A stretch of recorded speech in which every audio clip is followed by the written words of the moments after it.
How to get the Snapchat Plus. Hey everyone, welcome back to a new video on this channel. If you also don't see the Snapchat Plus option on your account, there may be a couple of reasons to that. Now the first reason may be because Snapchat Plus is not yet available on your region. The Snapchat Plus banner should be showing up on your profile right here, or if it's not showing here, you can also tap on the settings icon that you see on the top right, and you should see an option of Snapchat Plus right here. You can tap on it and tap on subscribe. And as I earlier said, the first reason is Snapchat Plus subscribing is not yet available in your country.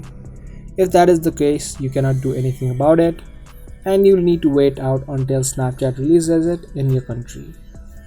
If Snapchat Plus is available in your country or not, you can try googling it. If your country is in this list, then you can try to update the app of Snapchat to the latest version. So head over to the Play Store and search for Snapchat.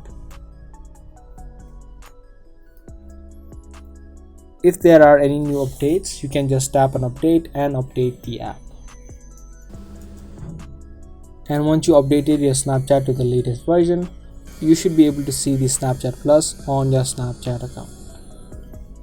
So that was a quick and easy video. I hope you guys liked and found this video helpful. If you did, be sure to subscribe, share, and also give this video a thumbs up. I'll be back with more informative videos similar to this. Thanks for watching.